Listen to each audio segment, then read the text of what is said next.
The Berenstain Bears. Berenstain Bears. Yes, the Berenstain Bears. Absolutely. Like, Stan and Jan Berenstain, they're the ones that wrote the Berenstain Bears books. My grandparents' names are Stan and Jan. Did they write the Berenstain Bears And and just didn't tell you? Little 5-6-year-old me was convinced that they wrote.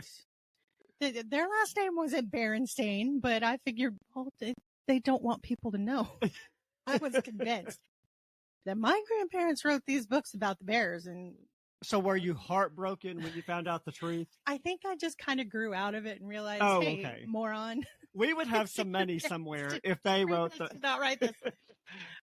Welcome to the Bookish Introverts podcast. Join host Amazon bestselling author Brett Nelson and avid reader Melanie Dyer as they dive in to review books they've read, then chat with the amazing authors behind them. Quiet minds, big bookshelves. You don't want to miss it. Hey everyone, it's Brett and Melanie. We are back for another podcast. I would say book talk. We're not going to today we're going to do something a little different. We're going to do something a little different. Just fall is in the air. Change is happening. So yes, today we're going to just talk for a little bit. Won't be long, but we thought we would kind of discuss what got us into reading, what got Brett into writing, what got me into writing. I don't write a whole lot, but and why you're not writing more. We might not cover that. Yeah, it's going to be kind of this is going to be a little bit different of a podcast because we're not talking about any specific book today. Yes. This is our get to know you, coffee clutch. Oh, speaking of, I haven't even. You haven't even tasted your coffee yet. Mine yet. What were I thinking? That's not good. I know. We stopped at a place, met up at a little local coffee house. And I'm not even a coffee person. And neither one of us had ever been there. So, oh my word, that's fantastic. He got coffee. I got chai latte. Maple and marshmallow. Marshmallow maple. Very good. If for those in the area, it's Perks Coffee House. We just got through eating cheese danishes that were amazing. So yeah. Sponsor there. There you go. A little bit of free publicity. Sponsor our channel. Sponsor our podcast. But it's a beautiful little coffee house. So, if you have some free time, stop in, watch a little bit of TV. It's got kind of that collegey vibe. It does have a little bit of a collegey vibe. So yeah, very good. Although I didn't see a lot of college age kids there. No, not on this. I did see some it looked like some younger, high school type kids. There were some high school students there. There were some young families there, and yeah, it looks pretty cool. Yeah, so a good mixture of people. So yeah, swing by. They have a drive-through too. Yes. They're not a sponsor. We just met up for coffee and came here. Yeah. And I'm not really even a coffee person, but every once in a while, I like a coffee that doesn't taste like a coffee. If it tastes like coffee, I'm out. Facts. Yeah.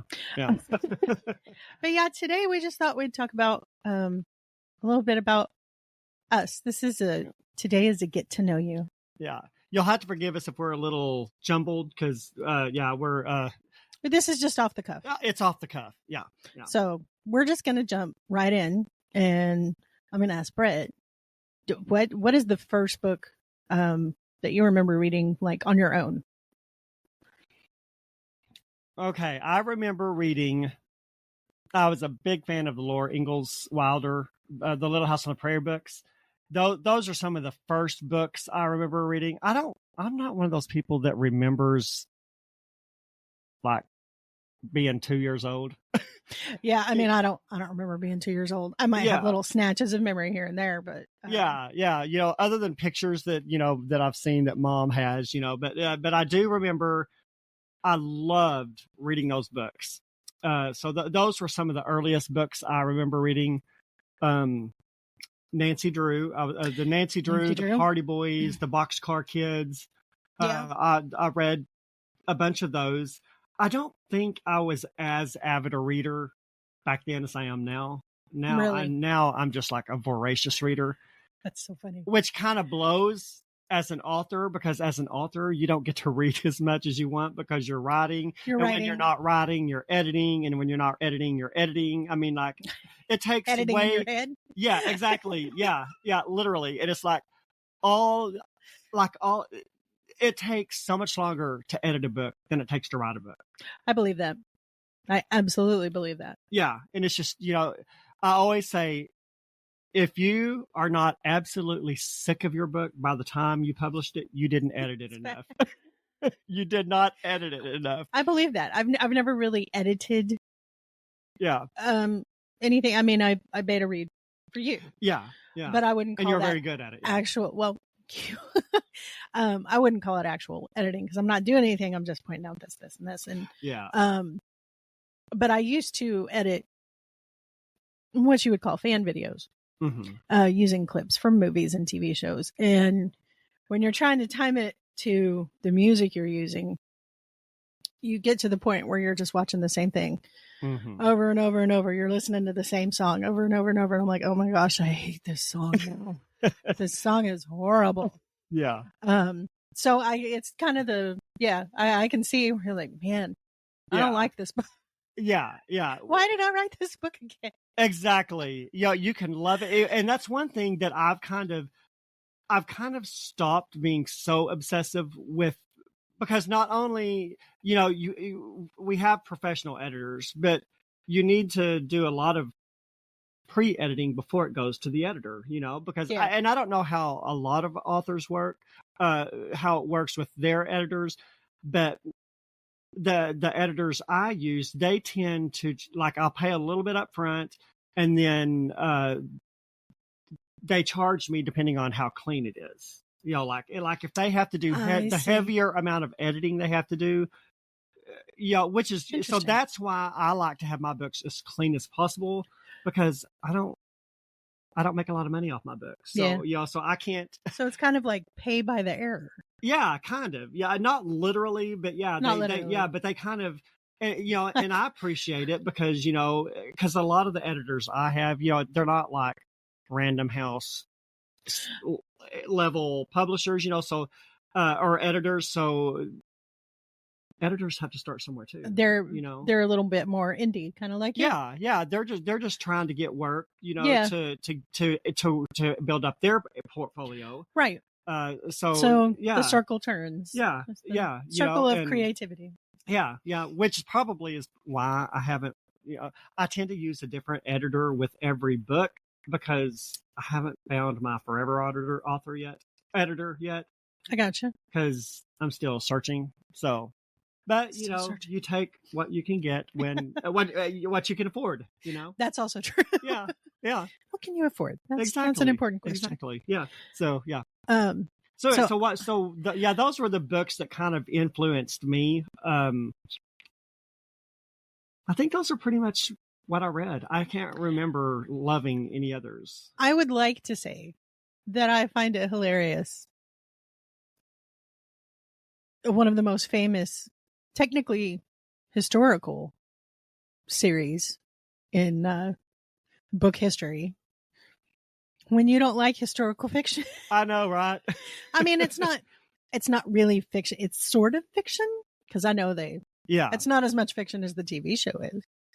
I don't remember Ma ever getting blood poisoning and almost dying in the books. I don't think so. So dramatic, the TV show. Yeah. It's hilarious to me. I loved the TV show, but when you don't like historical stuff and Laura Ingalls Wilder's, I just find that kind of funny. Irony. Did you ever read that series? Like I wonder when that series came out. And that's where was it historical fiction when I read it? Because I remember my mom reading to me a lot. Your Dr. Seuss, she read Shel Silverstein to me as well. I don't know if you're acquainted with him. A poet, children's poems, fun stuff. Oh. But did you ever read The Giving Tree? The book, The Giving Tree? Mm-mm. I don't think so. That's also a kid's, but it's very sad, bittersweet.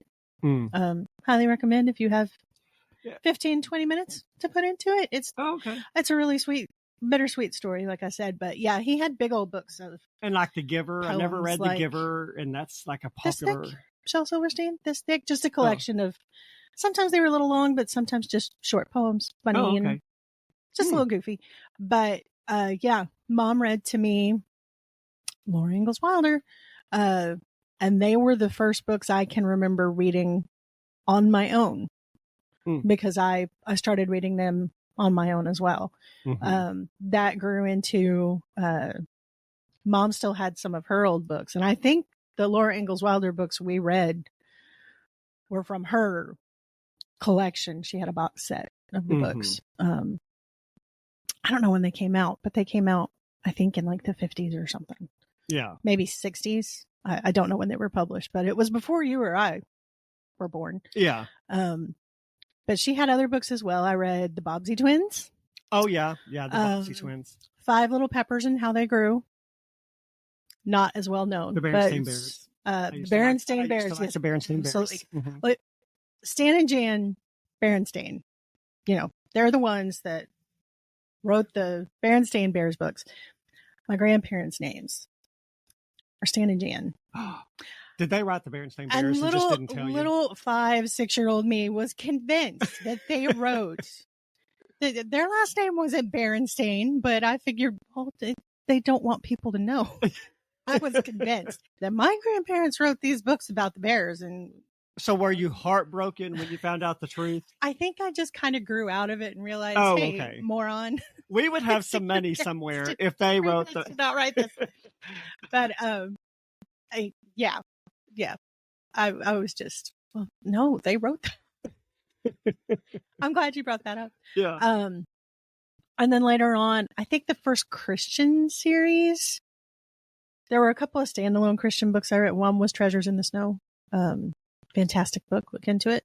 But I think you mentioned that on a previous podcast. Maybe. Yeah. The Mandy books. I don't remember much about them except that I think they were set in North Carolina. And they were kind of at the turn of the century. Okay, who wrote the Mandy books? I do not remember. Okay, so I recognize the name Mandy, but it's a very popular series. Okay. But yeah, it was all that up until, and then of course C.S. Lewis, and that started in 5th grade. But yeah, just see, that's funny. Laura Ingalls. It's funny. I'm sure a lot of people of our generation. They would probably say some of the first books they read were the Little House books. Yeah. Because it's kind of grown up because there's no pictures on every page. But it's also written very simply. So someone can, that's a good book it's a good jumping off point to give your kids to sort of to get their teeth into a little bit. Yeah. Because it doesn't require a lot of thought. So that was, but it's entertaining. Yeah. And then of course you have the school books. Did you ever have assigned reading from school that you just couldn't stand? Oh, I'm sure. Yeah. And most of it was, authors that died in 1700. And because you know me, I'm not a fan of classic fiction. So, yeah. Well, see, I never had any trouble with school books. There were some I didn't super care for, but I was able to finish them, We read one that I had thought about recommending for our October thing, Agatha Christie. Have you ever read Agatha Christie? I have never read an Agatha Christie book. At the time I read it, it was called 10 Little Indians. We don't call it that now. Oh, yes. That's the R word, isn't it? It's called, even then it held an alternate title, but the copies of the books we read specifically said 10 Little Indians. It's, and then there were none. Just leave history alone. But it's one of the few mysteries I've ever read that I've liked. I haven't read it since, which is why I had thought about it. I was like, I haven't revisited that in a long time, but, we read The Scarlet Letter. Was that Agatha Christie? No. Oh, okay. I think I have. Hawthorne? Yeah, Nathaniel Hawthorne. That's right. Yeah. I have read The Scarlet Letter. Don't remember a thing about it, but I do remember reading that in school. It was. I do remember reading Charles Dickens in school. We never read Charles Dickens in school. Well, I don't know if we read it for school, like for an assignment, or if I just read it from the library. But I remember the first Dickens book I ever read was, because even back then I loved Christmas. Christmas Carol? Christmas Carol, yeah. I'm going to see now you need to watch A Muppet Christmas Carol. Have you ever seen A Muppet Christmas Carol? No. Everyone's read, I've never read the book, but everyone says it's the most faithful movie adaptation of A Christmas Carol. Really? Yep. Oh, okay. Well, that's Which funny. I find hilarious, but you know. I mean, I watch Throw in Abby. some Muppets. I watch Abby every Christmas. Have you ever watched that? Mm-mm. It's a female Ebenezer Scrooge. Really? What's the I've lady's, heard of that. What's the lady's name that's on the soap opera that has never won an Emmy? Susan Lucci. Yes, Susan Lucci played Abby. Now I don't know how. Useless info. It's Yeah. I don't know why, but I love that version. I mean, it's Susan Lucci. It's Susan Lucci. Yeah, and I'm not even really particularly a fan of Susan Lucci, but I do like that version of it.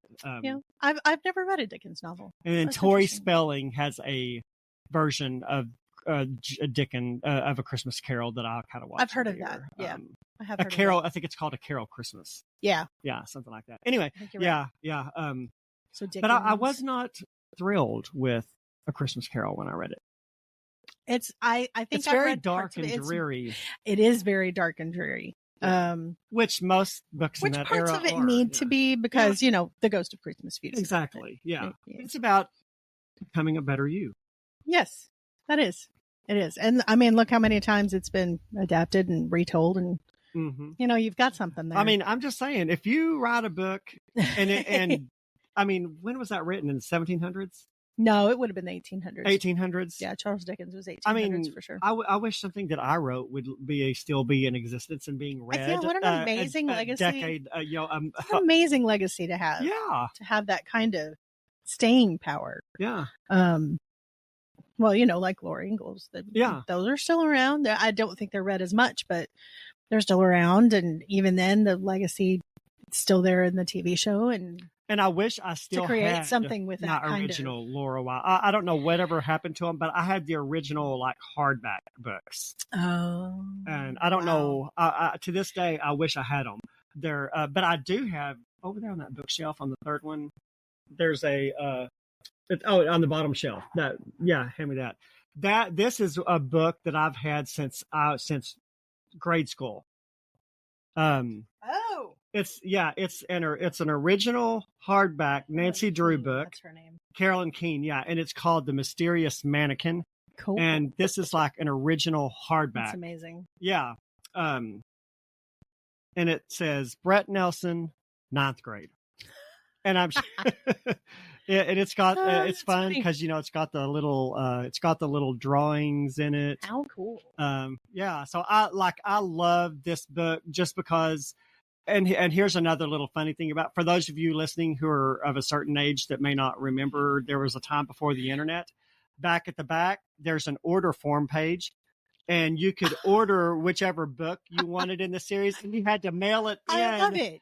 Yeah, you had to mail it in to get because the internet didn't exist back then. I love it. Yeah, of course. Obviously, I never did. It says 54 titles at your bookseller or complete, and mail this handy coupon to. And it's Grosset and Dunlop.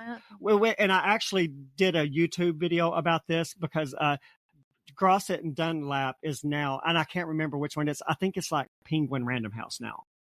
So, yeah. So anyway, so this is like the oldest book I have. And it's, wow.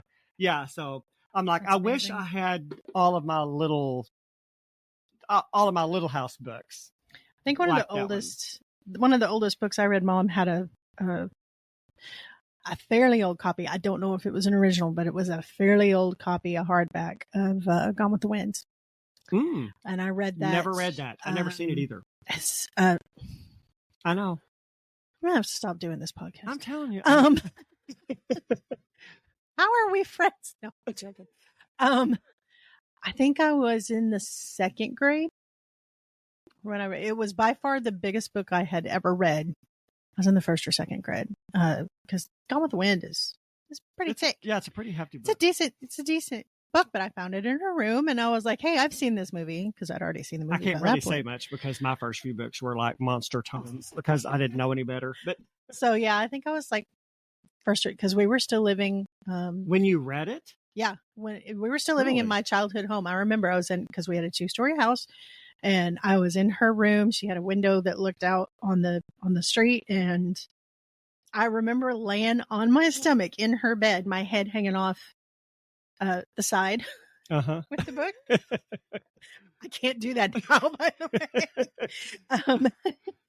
But yeah, the book down, and I'm reading it like that. I was like, that isn't in the movie. That's not in the movie. And either. you were how old? First or second grade, because we moved out of there. That is amazing to me. When I was in the first and second grade, I was probably reading Clifford the Dog. I wasn't reading Gone with the Wind. You said that you don't read, you read more now. Yeah. I read less now than I did when I was a kid. I think I started reading when I was about 4 years old. And I average about 4 books a month now. There weren't many times when I did not have a book in my hand. My mom has a picture of me laying in bed. I'm asleep, but there's a book that's like I fell asleep reading. The book is on my face, and it's open to the page. I wish we had that picture so we could flash it on screen. Yeah. So I read all the time, and it played into, we talked about this earlier, the Pizza Hut. Not everyone will remember this, but Pizza Hut used to have a program where you read so many books and you get a free personal pan pizza. I don't remember that. We were all about the free personal pan pizza. So, it was no skin off my nose. Sure, I'll read a book. I'll read a book to get a free pizza. But yeah, mine turned into, of course, the Ellen Montgomery books. Babysitter's Club was huge.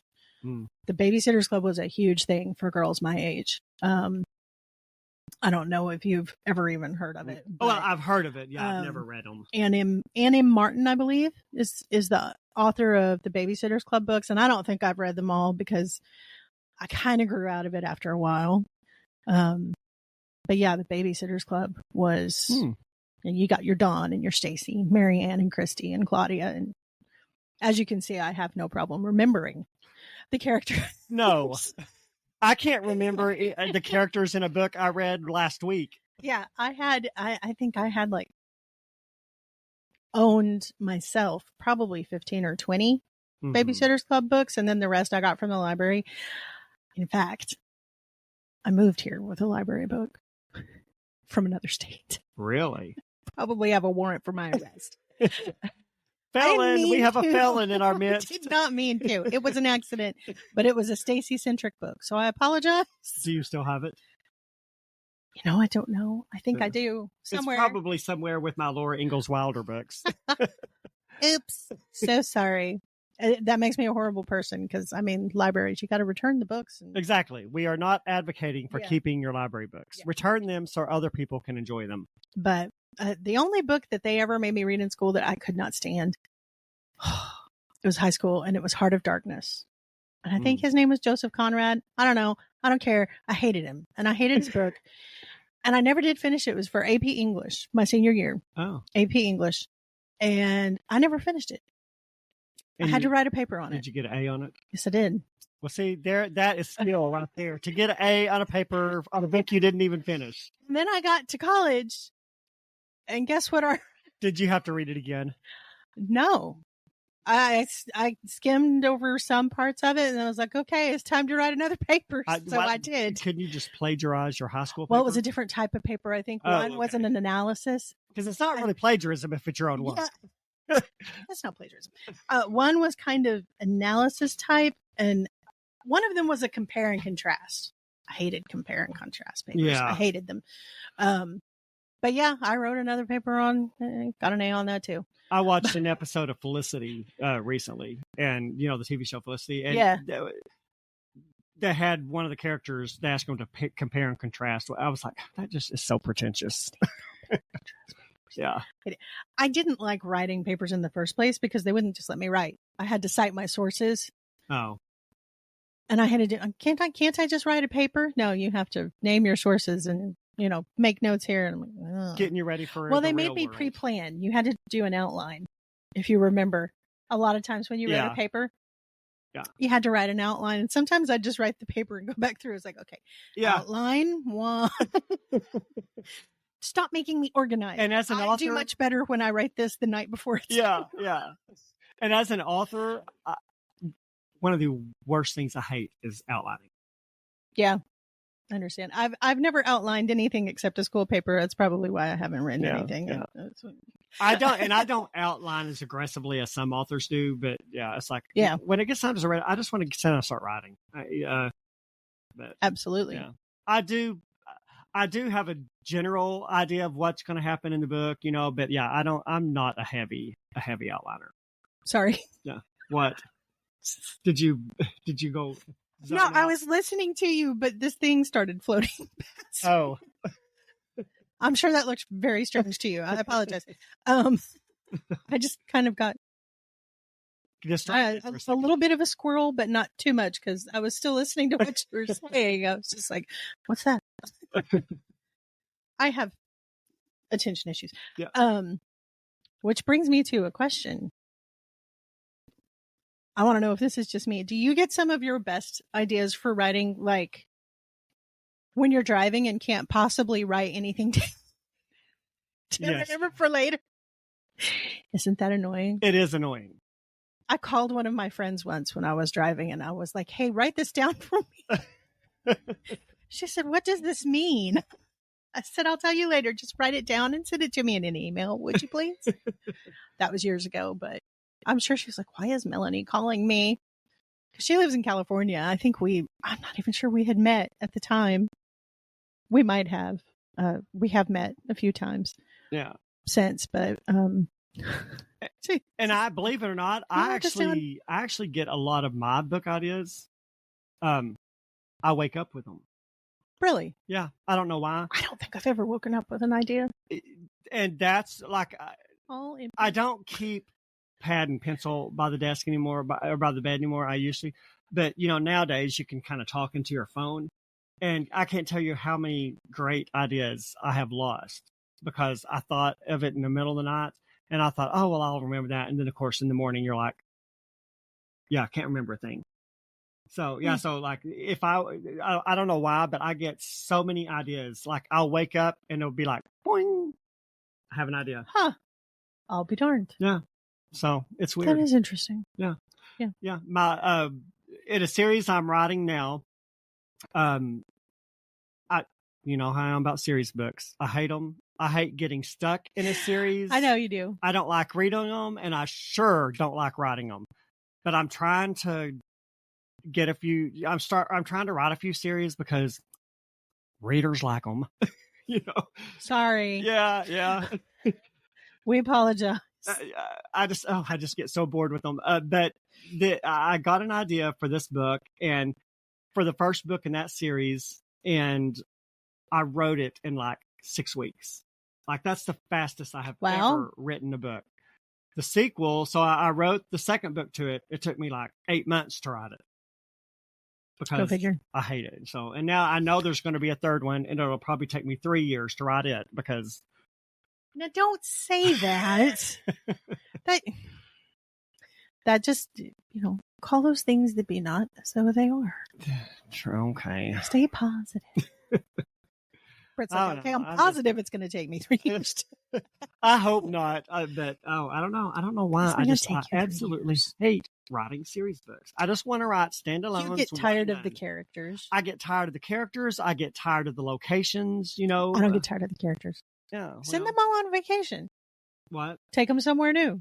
Well, yeah. Their town burned down. They had to move. Well, but I'll tell you what I'm doing. The town burned down. Yeah, now that might work.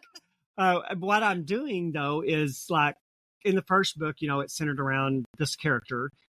And in the second book, it is sort of,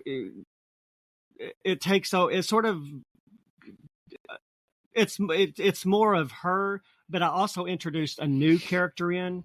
And then, so the third book's is gonna focus more on the new character.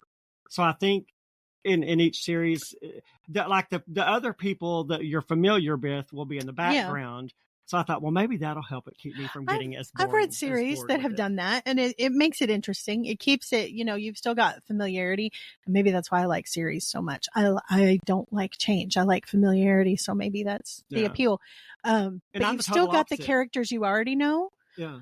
But there's someone else at the forefront, but it's someone that you already know. Yeah. And you have the familiars in the background, and sometimes you'll bring them forward, and I actually got the idea from one of my favorite authors, Catherine Spencer. She kind of does that. She's got and she's one of the few authors where I've read every book in the series. Oh, wow.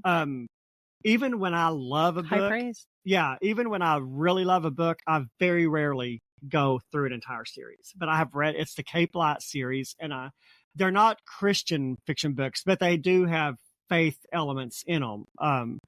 But yeah, and that's where, and she would bring in a different character in every book, and then you would just be visited by the people in the background, and I'm like, I kind of like that because, so that's kind of, I thought, well, maybe I'll try that, and maybe I won't get as bored with writing a series. Well, you're branching out.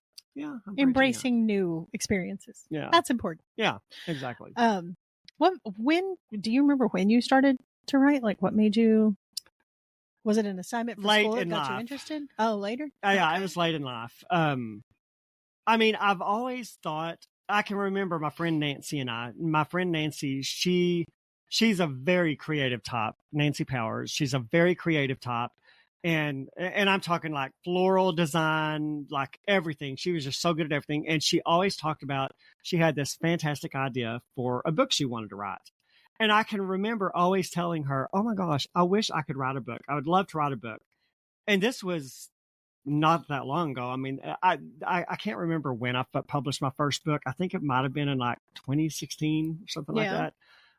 So it was before that. And I can remember telling her, that sounds so cool. I wish I could write a book, but I just don't think I could. And I had never tried. Yeah. And so she was like, oh my gosh, you're such a creative person. You totally could. I think you could write a book.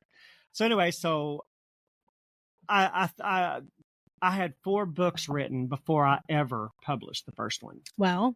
Because I wrote the first one, A Christmas to Live For. I wrote my very first novel just to see if I could.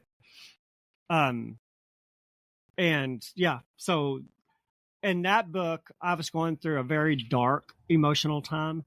And, in fact, I talked on another podcast about it. I was in a very heavy depression at the time I wrote it, which is very unusual for me. I'm not normally a depressive person, but, I wrote that book and set it aside, wrote the next one. So I was like, okay, I've got all these books written. So maybe I ought to start thinking about doing something with them because I enjoy it. I enjoy the process. So I went back and thought, okay, I'm going to stop writing for a bit because at this time I had my 4th book written. So I thought I'm going to go back to the first one and just sort of reread it, see what I have, see if I liked it. And it's a book about male disordered eating. Yes. Which does not get talked about. No, it doesn't get talked about a lot. Well, I got in and read it, and girl, it was the most dark and depressing book I was like, I cannot publish this book. People are going to jump off the roof after they read this book.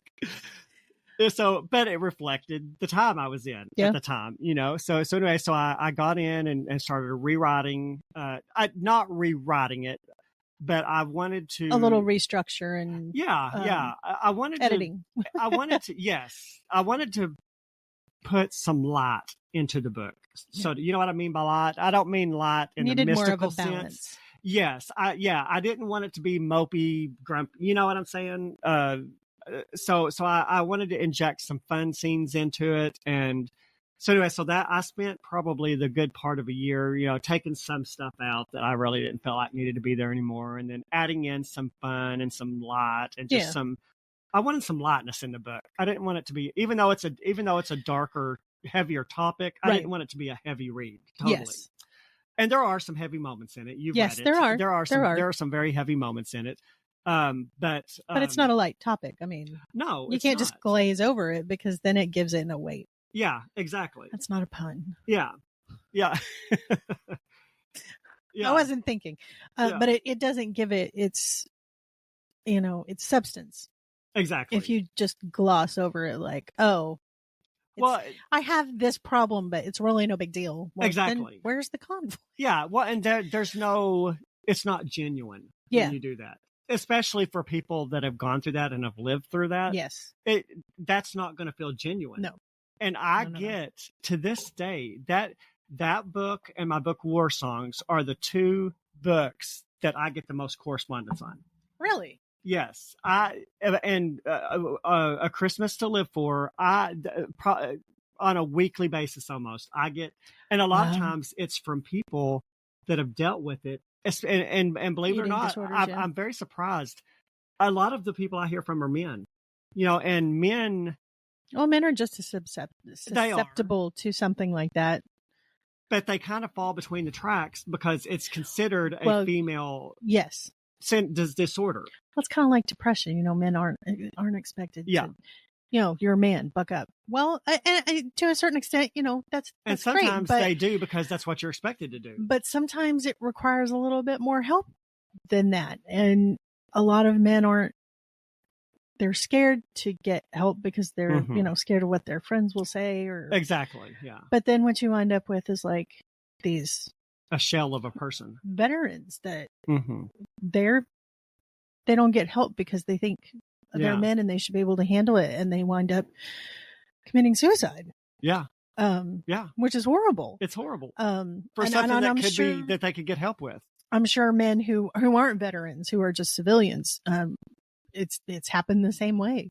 So I understand the not appeal, but the draw to a book that deals with that from a male perspective, because no one talks about it. No one talks about it. Yeah.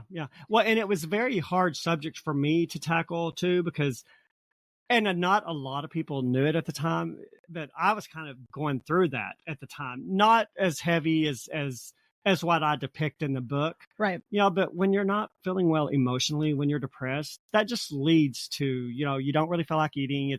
Eating's not a priority, so you just don't do it.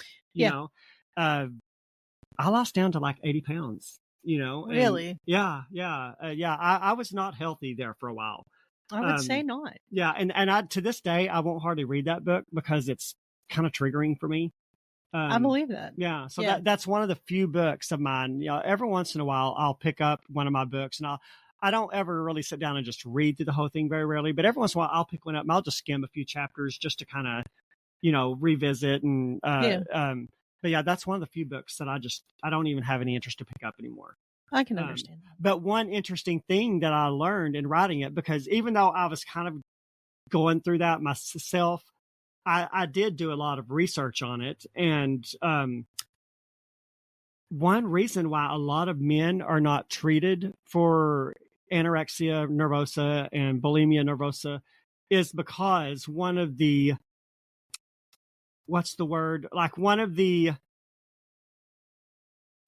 not trademark, but one of the trademarks of benchmarks, one of the benchmarks for a person that has an eating disorder is when they stop having their menstrual cycle.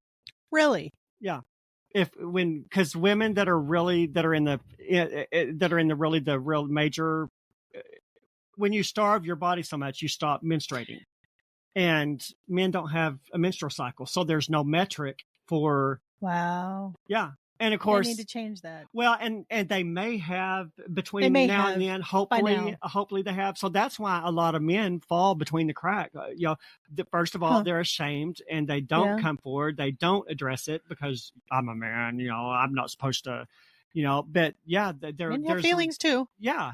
But there at the time, I don't know if it's still that way, but there was no metric for diagnosing men. Yeah, it's kind of like the reverse I hear with. Women in heart disease. It gets misdiagnosed a lot because they go by the standard, which is men. Yeah. And it's different in women. The signs of a heart attack are different in women a lot of the times than they are for men. And so women are walking around and they have no idea that they're having a heart attack, like a small one, not, obviously not a huge one, but I've heard and read that it's very, very different. The medical field needs to. They do. Yeah. I mean, I have respect for the medical field. Don't get me wrong. We need them. Who's a nurse? We need them. I have spent a lot of time this year with doctors, but that's neither here nor there. I have a lot of respect for them, but there's a lot of things that there's just no equality in some things, and I'm sorry, but you can't medically treat men and women the same in some instances. No. That's just biological facts. It's true, yeah. Well, and even in eating disorders, it looks different in men than women. Yeah. Because traditionally, women tend to starve themselves, anorexia, or they eat a lot and then they purge. Right. Men typically, that's not always how it looks in men. Sometimes in men, they overexercise. That makes sense. Yeah. And sometimes it's not that they want to get super thin. They want to bulk up. Yeah.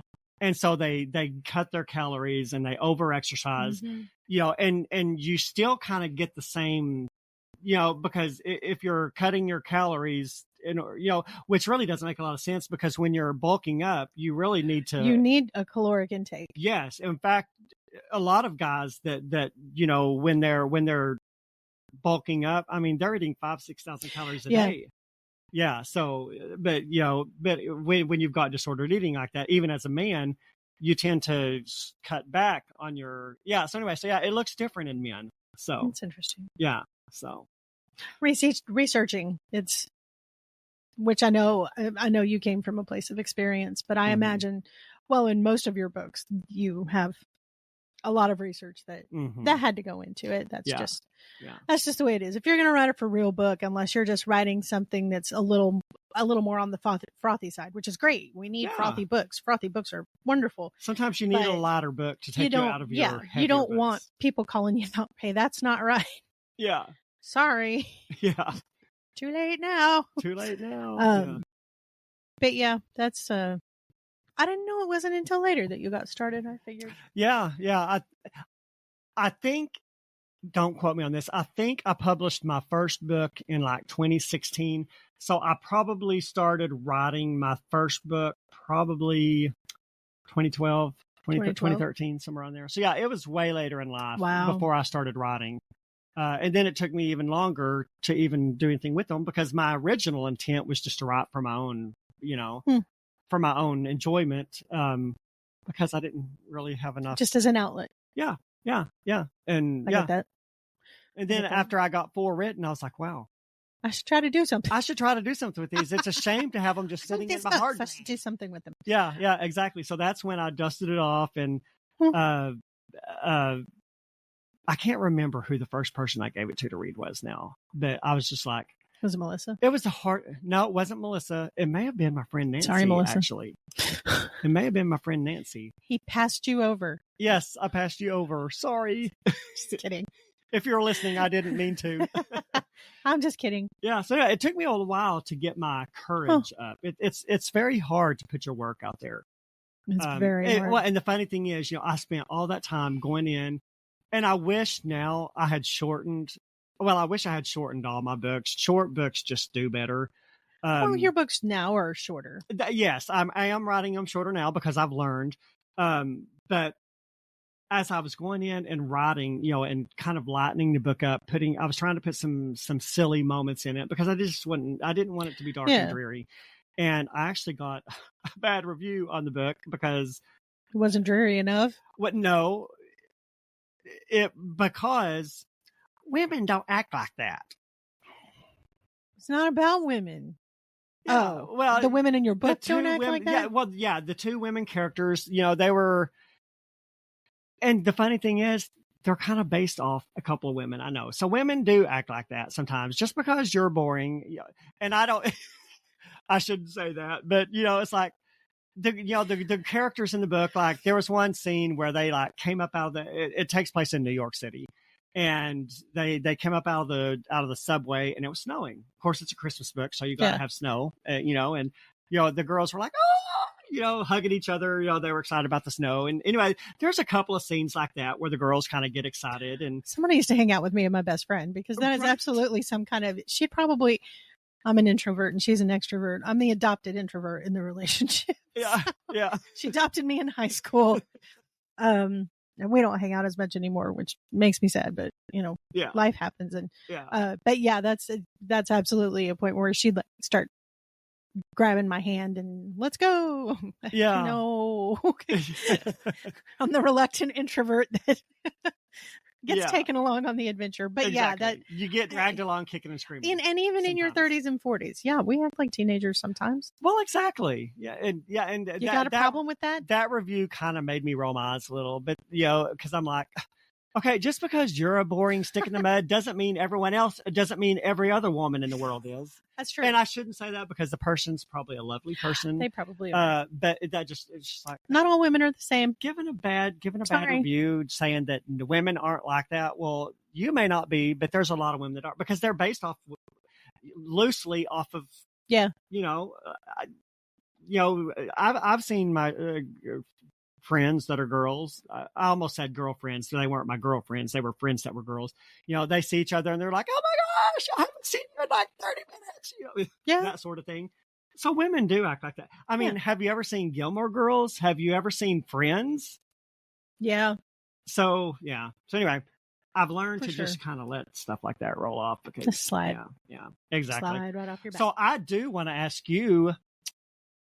I know you have talked about wanting to write. I have, and I have a sneaking suspicion you would be a great writer because you are one of my beta readers, and you're a fantastic beta reader. So why have you not gotten into it? I have. The only thing fully original that I have ever started is a story that I think I have 3 chapters out online somewhere. But I never continued with it. Most of my stuff was fan fiction, but I started, the first thing I ever wrote was in 1st grade. We, my teacher, she was a great teacher. It was 2nd grade. It was Miss Parsons. Allow me to think. I don't remember any of my I think Miss Stockton teachers. Was 2nd grade. So it was 2nd grade. She had these things called squiggle books. And she would come around. We would all get the same thing. There was a dedicated notebook for each of us for squiggle books. She would come around and draw this squiggle on a piece of paper in our notebooks. And we all got the same drawing. We had to go from there and expand on that squiggle and write a little story about the picture we had drawn. Interesting. I don't remember a lot about them, but there was a famous one that I wrote that I turned into a river, and it was the story was called "There's a River in My Shirt." My mom has it somewhere. I don't know where it is. I'm going to call your mama and tell her we're reading that on the podcast. "There's a River in My Shirt" was the title of the story. I don't know how. Mama Jeanette, I want a copy of that. And then I had a couple of teachers in middle school that fostered love of writing. One was also a coach. You got to love those coaches as teachers, but she was a great teacher. She taught creative writing.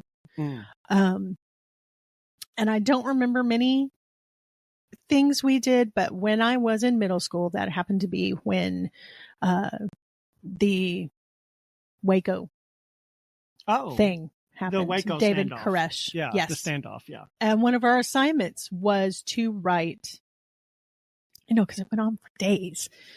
She assigned us all to write something about, from the perspective of someone in the compound. You couldn't get away with this today.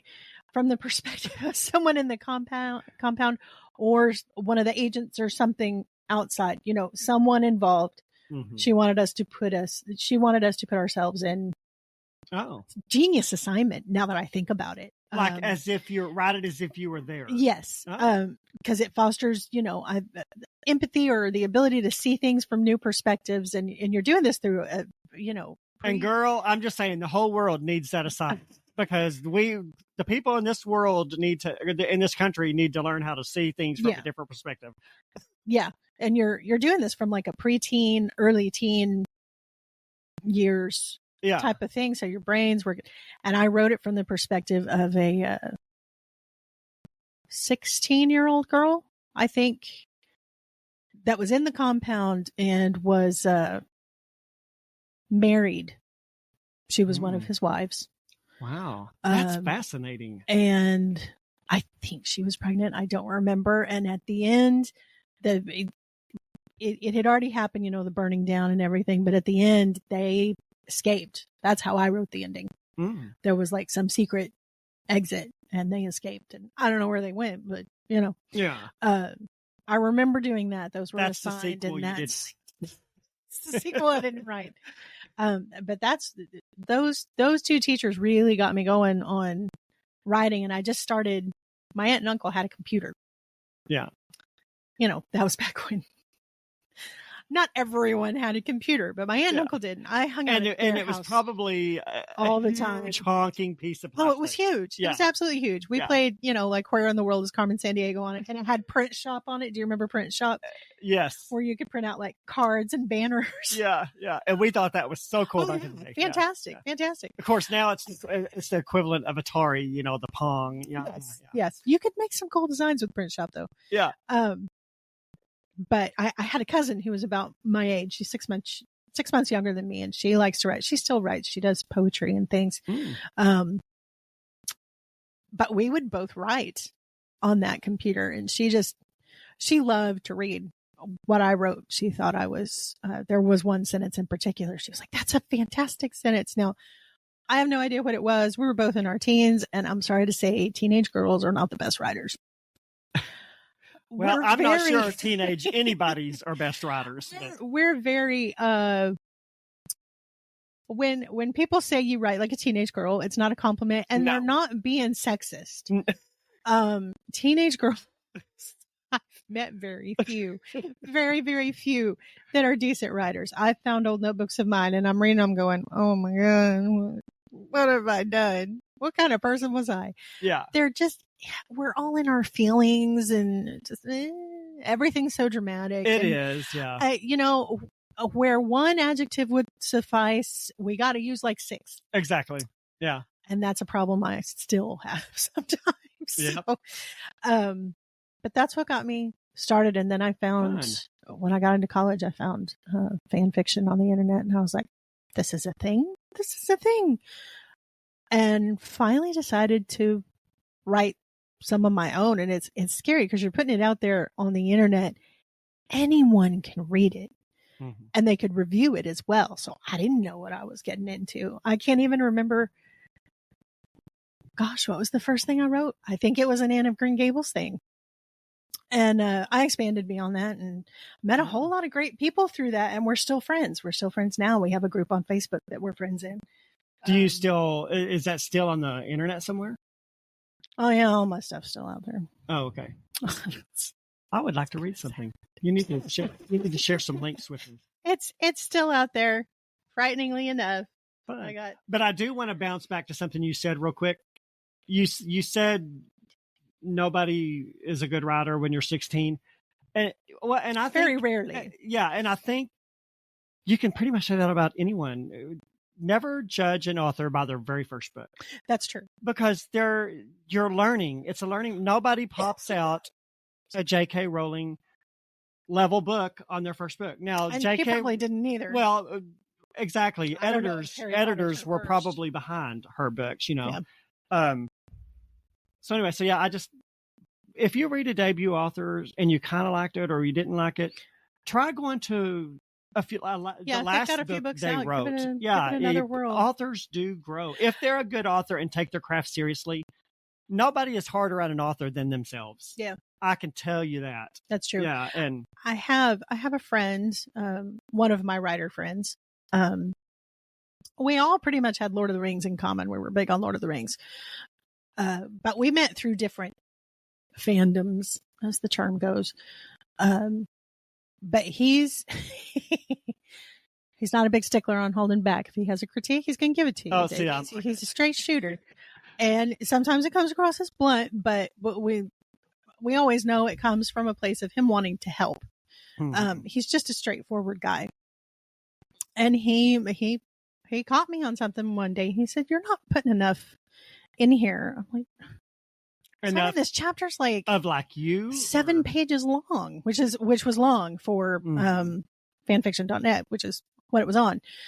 And he said, no. He said, the dialogue, you're just going back and forth between he said, you're not, there's nothing. There's no world building. There's nothing, but when they're talking, it's just back and forth. I was like, well, that's kind of how it is on the show. He said, you need to elongate a little. I was like, well, I think you're wrong, but okay. So was he talking about like adding narrative? You know how they talk on Gilmore Girls? It's just banter. Banter. Yeah. When I would get into banter between the characters on this show, which was Stargate SG-1, by the way, I would just put the dialogue, then the dialogue, then the dialogue, then the dialogue. I wasn't. What he wanted was for me to go out and put. Sometimes you need a chief collector. A little bit more description. We call those dialogue tags. Okay. Yeah. Okay. He wanted me to do a little more of that. And what he didn't know is I was reading another one at the time that was also set, Stargate SG-1. And that's how she had, and it had just subconsciously transferred to me because there wasn't another story I had ever really done that in. Mm-hmm. But that's how the banter was between the two characters on the show. It's just and a TV show and a book are two very different mediums. And at the time I was like, well, Simon, I didn't tell him that because again, I'm the least confrontational person in the world, but I took his advice to heart and started. And sure enough, I was like, oh yeah, this feels more like me. I didn't realize it, but I was mirroring someone else that I had been reading. And I was like, okay. And see, in a TV show, you don't need that because you've got the visual cues. You can see the narration. You can see. Yeah. You can see. But so see you take your constructive criticism, which it was constructive criticism. He wasn't being personal. No. I just didn't want to hear it. Well, no one wants to hear constructive criticism. No, they don't. And in my very first book I wrote, a couple of friends of mine, instead of, now we, like when I have my beta readers reading my book, it's all done online. It's all done on paper. I give them a copy of the book and they give me their feedback. Well, back in that day, we did it. It was me and my a couple of friends of mine. And we were sitting in the room. We were reading my book out loud and doing feedback that way. Wow. Let's just say those two don't talk to me anymore. Oh, no. Yeah. And I hate it. But again, I was very green. I wasn't sure of myself as an author. And to get face-to-face feedback, and then sometimes when sometimes when I didn't want to take their feedback, they would get mad. Yeah. And so it wasn't just me. It was just, and I hate to say it, but it really killed the friendships because they got mad because I didn't want to take their, Yeah. But I'm the author. I don't have to take every, I don't take every bit of feedback, that you give me. I mean, and you're usually my very first beta reader. I've got you, and then there's another lady that did it in my last book. She was my first one. She's an incredible. I had her read it just as all of my beta readers have been through it. We've got 2 weeks before publishing date. Can you just do one last read through? She found like 20 things. It must not be that good. Well, but that's why. That's why it has to have multiple people. That's why you have multiple people because, and I've had a couple of my beta readers say, oh my gosh, I enjoyed this book so much that I forgot that I was supposed to be. People miss things because you get involved in the story and you kind of, so anyway, then you're more like, okay, what happens next? And you're not stopping to look. Exactly. Yeah. Yeah. So that, if you're an author, if you're an aspiring author, I highly recommend you do not do beta reading out loud with your friends in the same room with you because it will kill the friendship. Oops. Yeah. Yeah. Yeah. But just because you give me the feedback doesn't mean I'm going to take it. Now, 90%, probably 95% of any beta reader's feedback, like I probably am going to take it. But there are some things for whatever reason that I don't, and that's fine. Yeah. And That's okay. Yeah. So, yeah.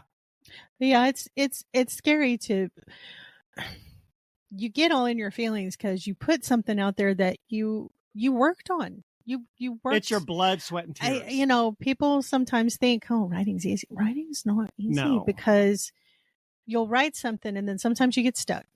Yeah. And you're stuck for like days or weeks, sometimes even months. Yeah. And you know what you want to happen next, but you don't know how to make it happen. Uh-huh.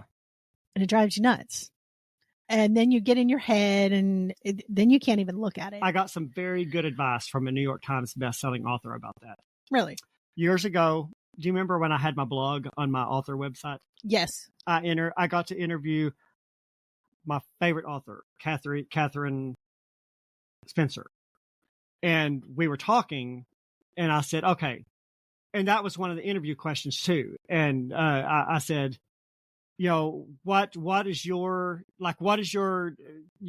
how do you combat when you get stuck in your book and you don't really know where to go, or maybe you know where you want to go, you just don't know how to get there, you don't know exactly how to get there. And she said, if you get to a point in the story that you don't know where you're going, you didn't outline good enough. It's a fair point. And it's a fair point. And I never outlined, so that's probably my problem. Well, and especially at the time, my first book, I didn't outline. I just word vomited it, really, honestly. I am getting a little bit better about, I'm not an aggressive one, but I was like, okay, sometimes feedback's not what you want to hear. And, and if I had let that, that probably would have hurt my feelings. But I respected her so much as a New York Times bestselling author. What she has to say, her feedback is valuable. Right. Yeah. And so, yeah. But especially when it comes to an early, now I can take feedback a little bit more because I've grown as an author, and I would rather hear it from you than from a random reader in an Amazon review. Yeah. I can understand that for sure. I would rather. And I saw an author friend of mine, she posted something on hers and on her Facebook page the other day, and it said, author : Mark said, took me 12 months to write this book. And then down under it, it said, reader, read it in a day, 1 star. I'm like, oh my gosh, that is so true. So harsh. Man. Yeah. It's you have to have a thick skin. Because it's a little bit of a piece of you. Yeah. When you put something out there in the world, these are your thoughts. It's hard not to take it personal. Your ideas, and they're all out there for the world to see. Mm-hmm. And when someone doesn't even care, yeah, I'll take the criticism. Can you do constructive criticism instead of just writing me a review that says this story sucks? Yeah, there's nothing helpful in that. Well, thanks. Yeah. And have a nice day. You as well. Yeah. What are you supposed to do with that? So, it's easy to get discouraged when people do that. If I were to do it now, I would probably be less likely to get discouraged, because as you get older, you're just like, whatever. I don't even read my reviews anymore. Bite me. I have a friend that reads them for me and tells me if there's anything useful. That's a good idea. Yeah. It's smart. We live in such a hostile society that people are mean now. People are meaner now than they've ever been. It's mind-boggling. So let me ask you this. If you ever decide, do you think you'll ever sit down and write a book? I don't know. A novel? If you were going to, what would it be? I really had kind of intended on writing one, the story that I kind of put out there that was mine. I was going to see how it did and maybe expand on it, but I don't know.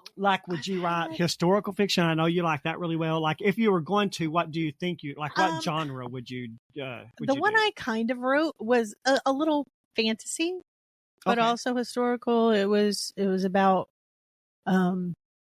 this kind of a forgotten princess. A little cliche. She and her sister, they don't live. Their mother passed away. Their father remarried and had sons. So they're kind of the forgotten princesses. Their stepmother didn't like them, so they were sent off to this royal estate. I mean, they're not scullery maids, but they were sent off to this royal estate on the border of the kingdom, and Yeah. but because they weren't heirs anymore. This kingdom had never had a queen. Oh. Always ruled by kings. There were always sons. So he has like 2 or 3 sons with this woman, but there's this illness that comes through, sweeps through the land, and the king and the sons are wiped out all of a sudden. Surprise, you're a queen. Yeah. So she has to leave behind. She has a love interest. She can't marry him now because that's where the fantasy, he's kind of elven, sort of. Mm-hmm. I tried not to copy Tolkien. It's really hard not to copy Tolkien if you're he's writing like a the fantasy master series. of fantasy. And she winds up, because there's a threat from another kingdom, having to marry this king of another kingdom. They don't know each other. He had a woman he was in love with long ago, and he has a daughter by her, and they have to join their kingdoms and come to some arrangement. I mean, I had a plan for the story, but it just kind of fell by the wayside. Yeah. I was like, I don't know if this is my thing. I'm not sure what I would like to write something like historical. Yeah. See, that's kind of where I thought you would land. But I'm obsessed with royalty, and I love learning about royal history, the Tudors, all that stuff. But I have an idea for a book I want to write. Really? And it's historical fiction. Really? Which is interesting because I'm not a fan of historical fiction, and that's why it's actually going to be biblical fiction. I'll tell you about it when we get off the air. Okay. But yeah, I've had this idea. There's actually 2. There's actually 2. One of them, I'm not going to say anything because I don't want to. I don't, as an author, I don't like to put my ideas out there. I'll say something to you off the air. But yeah, one of them is about the fall of Satan. It's a story about the fall of Satan. Interesting. Yeah, it's like a fictional version. It's a fictional tale of the fall of Satan. Look at him with his ideas. Yeah. And I've had that idea for years. Wow. Yeah.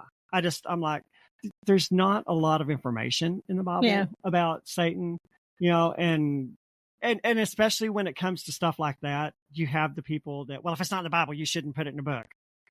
It's fiction, people. Christian fiction. It's called Christian fiction for a reason. I'm not saying this actually happened. Exactly.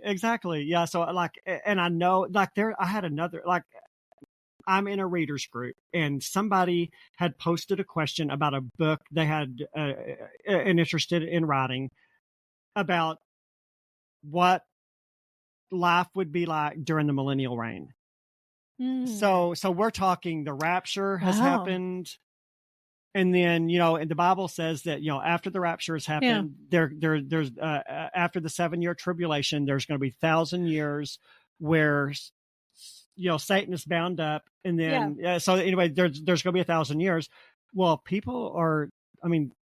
life's still going to be going on during that 1,000 years. And then at the completion of the 1,000 years, the Lord comes back, and then the world as we know it's gone. Like that's the last 1,000 years because in that's the world. The last, after the millennial reign, that's the last battle between Satan and God.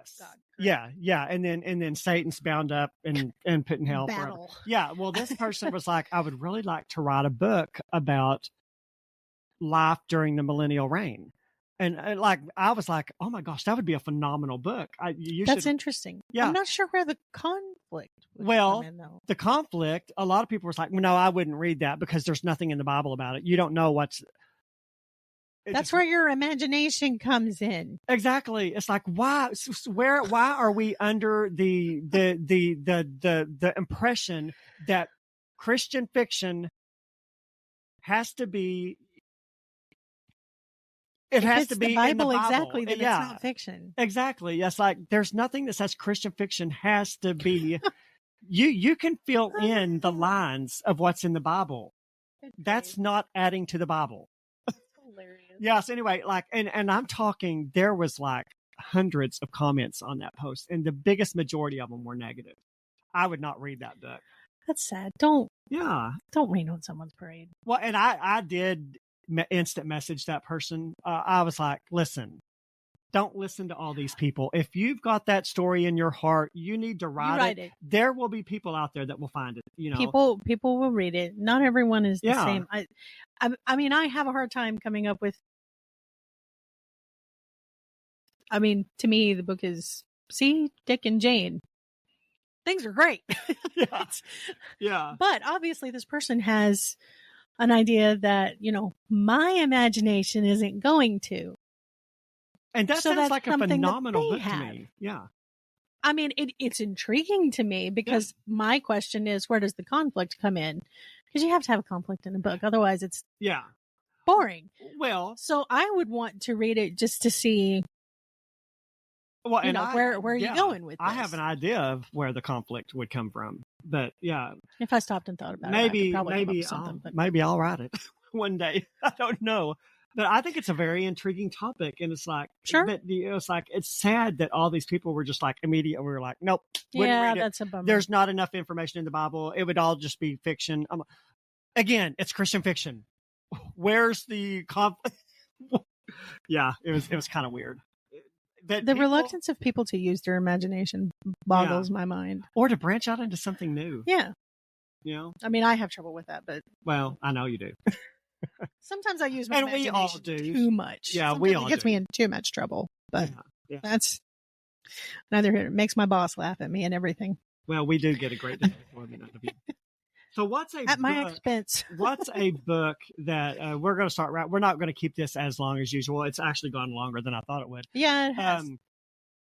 Tell just won't shut up. tell the listeners about, like, what's a book that you really enjoyed that we haven't talked about on the podcast. I know you've read a lot of books. Take about 5 minutes or a few minutes and just tell us of a book. Is anything coming to your mind just off the top? I'm trying to think of one. I'm ruling out Ellen Montgomery, everybody. Don't worry. I'm not going to beat a dead horse. And it doesn't have to be like a life-changing read. It could just be a fun, mindless read. Just something that stuck with you for some reason. I'm trying to think. Do you have one? Yeah. Okay. Why don't you go first? And Well, put me on the spot. okay. I'll be thinking while Okay. you speak. And I'm not going to go with Mary Higgins Clark.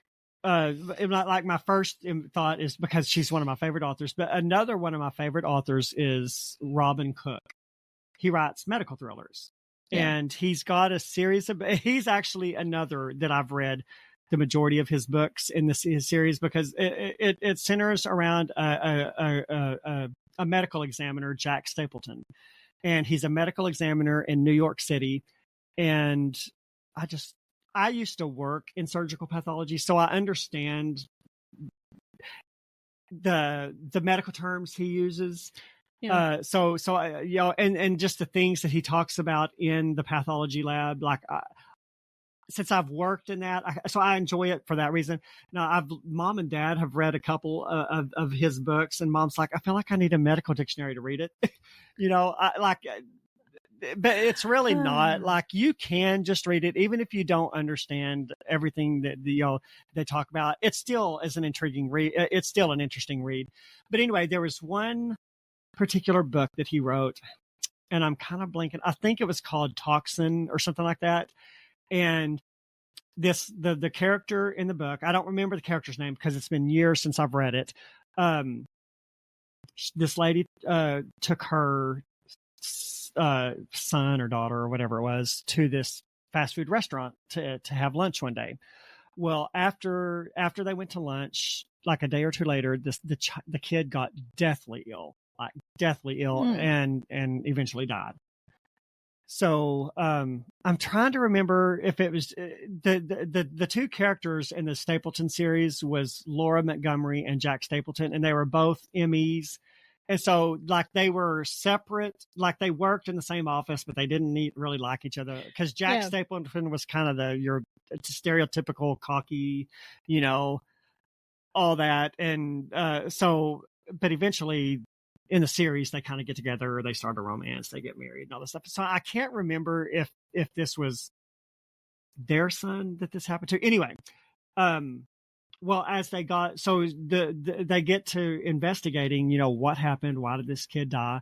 Well, they tracked it back to the meat industry, that prepares, like that they slaughter the animals and then make food out of them. And that was very eye-opening, because like that was where I realized that in the meat industry, like 3% of your hamburger meat can have bugs in it and other stuff like that, like and I get you when you cook the food, but I'm like, it's just disgusting to think that a certain percentage of your food can have bugs and insects in it. That's just disgusting. Good night, everybody. Exactly. After I read that book, I did not eat meat for months. I believe you. I can understand that. Yeah, we had a book. similar It reaction. was a great book, and I probably will get it out and read it now that I kind of remembered it this morning. I don't know where it hit me, why that kind of hit me, but I was like, huh, That's like, funny. Yeah, and like I literally went months and would not eat meat, because I'm like, I could be eating. I get that. A cricket or yeah. You really only have a guarantee on the meat if you're going to process it yourself. Yeah. Which my husband does every once in a while when he kills deer, but we don't have cows or anything, so we're not processing beef. No, exactly not. That's interesting. But if any of the listeners like medical, now it's not Christian fiction, but they and there probably is a little bit of profanity in it, but it's not so much that it turned me away from the books. But, I've only been reading Christian fiction for probably about the last year or two. I've really not read a lot. Now, I did read the entire Left Behind series when those come out. I was very obsessed with those when they came out. But other than the Left Behind series, I read very little Christian fiction growing up. So if for anyone out there, if you like secular fiction and like particularly medical fiction, that's a great. I haven't read a lot of his earlier, like his more recent books, and I don't remember which one it was. I read one of his books and there was tons of political propaganda in it, and it turned me off from reading him. So that's a bummer. Yeah. So I'm just like, I kind of quit reading him after that. I lost a lot of respect for him, but I still will go back and read some of his earlier books. Yeah. For sure. Yeah. But if you love an author, you love an author. And but as an author, it's best just to keep politics out of your book. It really is. Unless you're writing a political thriller. Yeah, which I did write a political Christian fiction book. And it's my least sold book. You know what I found out recently? Amazon refuses to market that book. I took out paid promotions on all of my book, like advertising, like I've got ads, because I wanted to. Instead of marking my books down to 99 cents and, nobody buying them until they go on for sale, I was like, okay, I've got to have a different strategy for selling my books. So I decided in 2024, I was going to try a new approach. And instead of practically giving my books away, I'm going to start doing Amazon ads. And I noticed I'm not getting as many sales as I want, but I'm getting tons of Amazon Kindle reads, like 10,000 page reads a month. And before I started taking out the ads, I was getting like 500 or 600 a month. So I'm getting massive Kindle. So it's paying off a little. Yeah. So it's working, and my hope is that, of course, people that have Kindle Unlimited, that's pretty much it's basically, if you don't know what Kindle, it's basically Netflix for books. You pay a set amount of money per year or per month, and then you get to read unlimited books. I think it's like $12.99, $13.99 right now. So my strategy is working. But I noticed that I'm not getting like hardly any page reads off of that book. So I thought, well, maybe I skipped that one and didn't go in and put an ad on that one. So I went in and looked, and there was no ad on it. So I went in and I thought, okay, I must have just skipped over it. So I went in to start the ad, but it wouldn't let me. So I was like, that's weird. So I called my publishing rep through Amazon and was like, hey, I'm wanting to run an ad on this book like I am all the rest of them. And he was like, okay, well, let me pull it up. And so he clacked around on his keyboard, come back and goes, it's about guns. Amazon doesn't like that. So we're not, Unprotected. unprotected. So we're not going to let you advertise that book. I said, but it's not about guns. It's not about guns. It's about It's basically a cautionary Second tale. Amendment. Yeah, it's a cautionary tale basically about what would happen if the Second Amendment were revoked and we lost our right to own guns. Right to bear arms. Yeah, so I mean, it's an interesting book. Yeah, and the people that have read it, I've had several people say, "Hey, you know, I really wasn't interested in reading that book, but I read it just because it was you, or or whatever." And I've had several people say it's not what I thought it was going to be. I am so glad I read it. Yeah. And they won't mark. Yeah. So I told the guy, I said, it's not about guns. And I told him exactly, I explained it to him exactly the way I did you. He said, yeah, we're not going to promote that.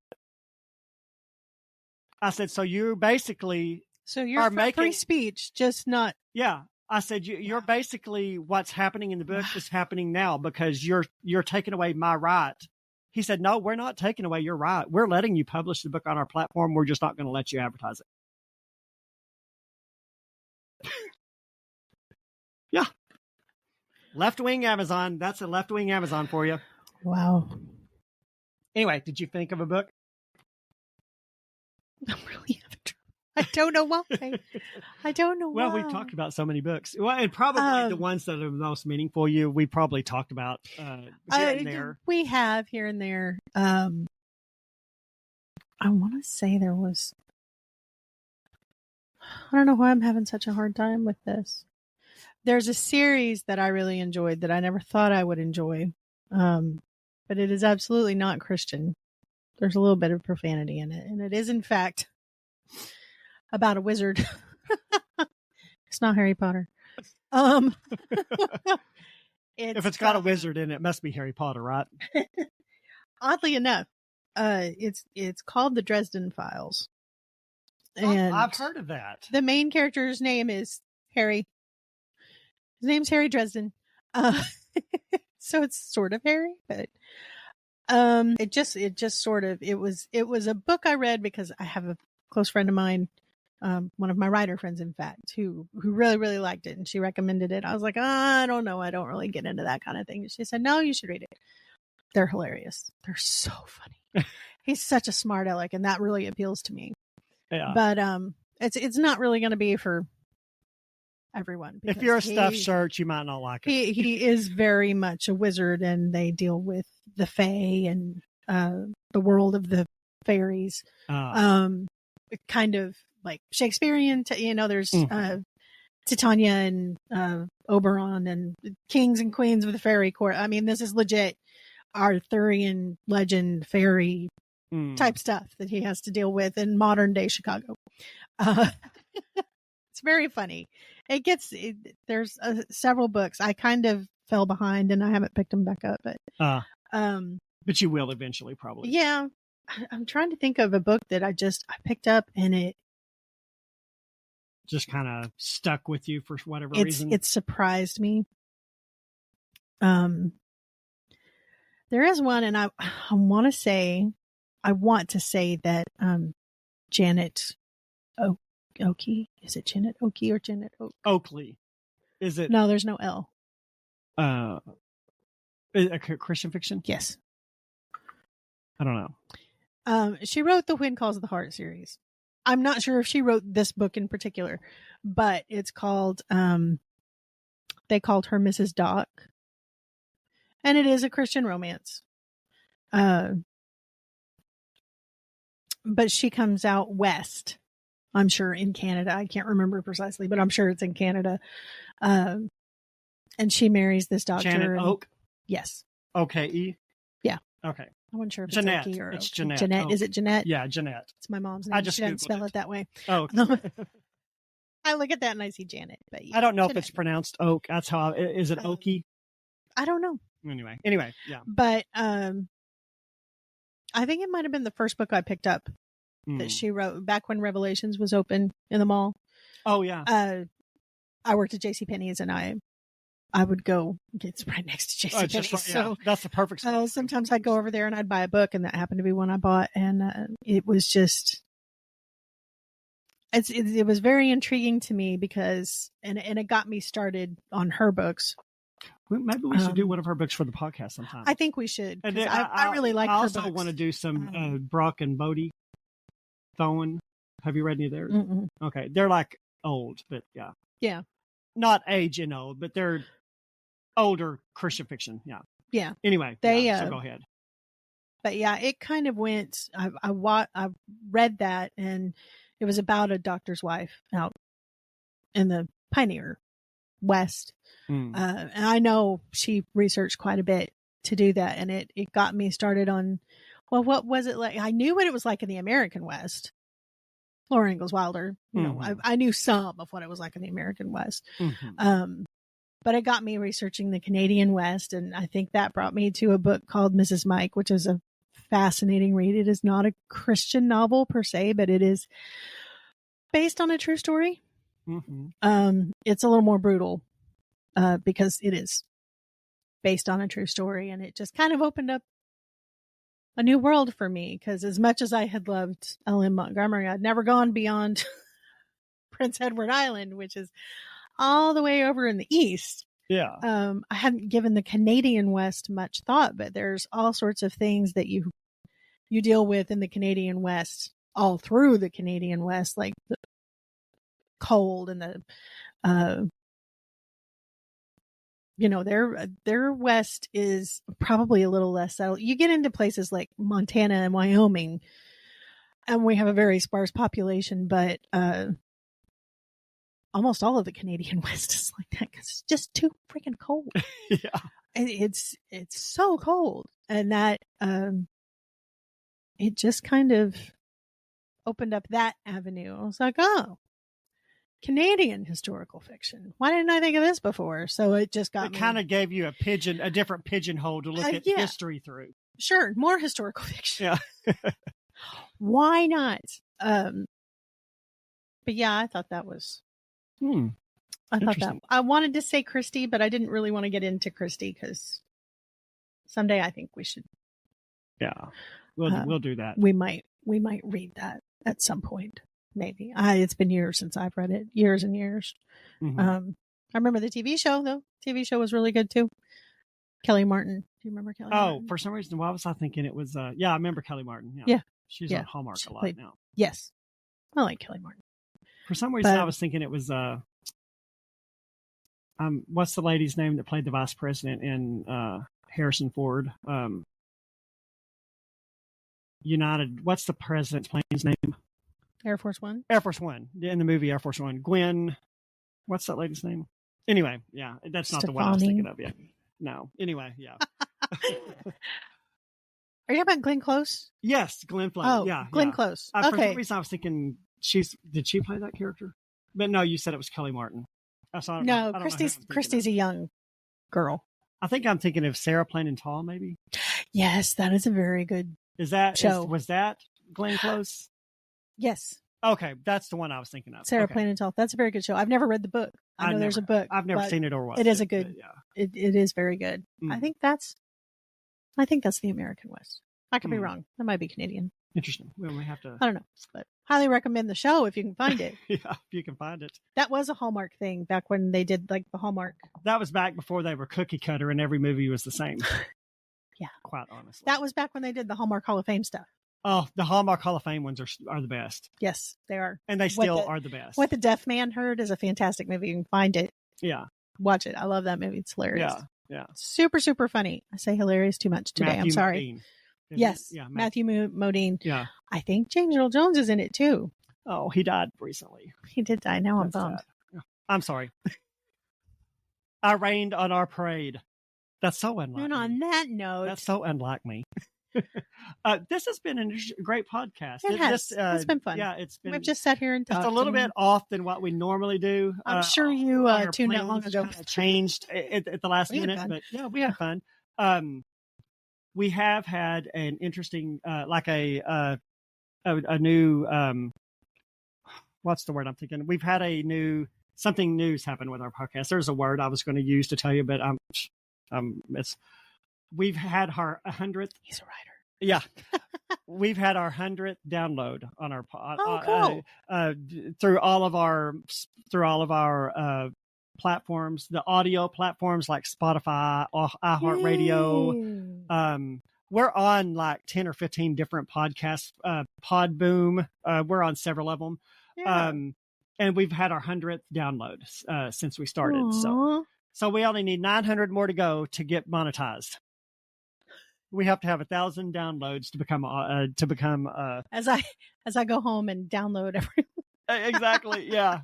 So I thought that was kind of neat that we finally, and the interesting thing is most of our views so far, most of our listeners come from YouTube. Yeah. And not that we're not breaking seams on YouTube views. I'm not saying that, but we usually get 40 to 50 views per video. On the last one we did with Inger Manson. Yes. That's the least viewed video we've had on YouTube, but the most listened to on all the podcast platforms. Isn't it funny how that works? Like That's funny. Yeah, like all of the other videos or the other audios that we've had, like those are like 7, 8, 9, 10 downloads. You know, it's like we're not getting a huge number of downloads, which is why I'm really pushing YouTube because that's where we're getting the most of our listens. Yeah. But and of course I think that'll change as, you know, but like the one with